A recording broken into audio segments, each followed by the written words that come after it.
G.I.A. Automotive 2013 Chevy Sonic oil cooler housing. I'm going to show you what you're going to need to do if you're going to do this job.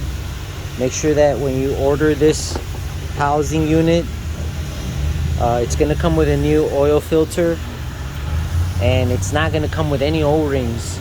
And you want to order the O-ring kit right here. This is the part number, made by Dorman.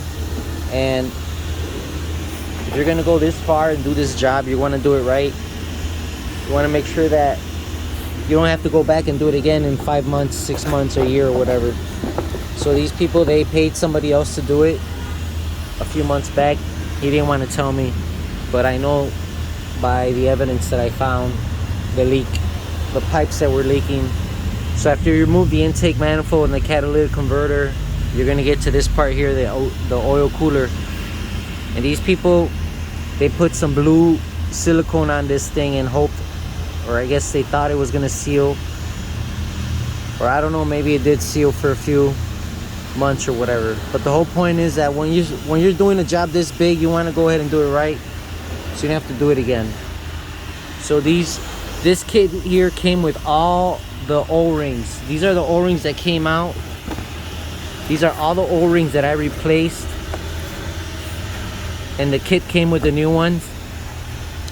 And when you remove the intake manifold, you're going to end up removing the oil dipstick pipe. The oil dipstick pipe also has an oil O-ring on there. Besides all the pipes that come on out, all the pipes, the pipe on this side, the pipe on this side, the other pipe that connects to the block, and then the two pipes that come out on this side, they all have O-rings. So you want to replace those O-rings and lubricate them with a little bit of oil, so when you put it back together, the O-ring doesn't roll on you. And when you end up doing that,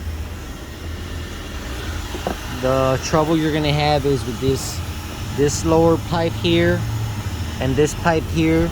You're going to need to angle it a certain way so you're able to bolt these 5 bolts on there, but at the same time you're bolting it on, you want to angle these 2 lines that go into the oil cooler housing. You want to angle them so you're able to screw them on there, because there's a bracket on the one on the top. There's going to be a bracket that it needs to angle a certain way to start the screws in. So that's my recommendation is make sure you get the O-ring kit and replace all the O-rings, so you never have to come back into this and redo a leak, because the antifreeze will leak through one of these lines, and then you got to redo all the work again just to replace or fix it or whatever you're gonna do to it.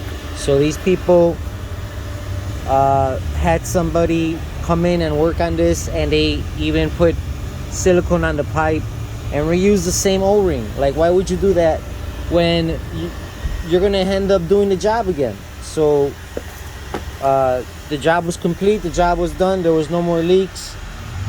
Don't forget to bleed the system out so you can get your heater working again. But yeah, this is the same setup for any car you're going to be doing an oil cooler. For that fact, if you're going to be reusing O-rings and all that, you're going to be doing the work again. So don't do it. Go ahead and buy this kit. Was like 50 bucks. This kit was like 50 bucks, but it was 50 bucks well spent, because it's done. You don't have to do it again. Those O-rings, they were all flat, and they weren't even pliable. Meaning they were rotting like a tire that tire rots.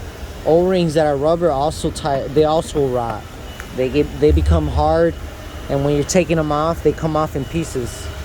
So anyways, thanks for watching. Like and subscribe, and I'll talk to you guys on the next one.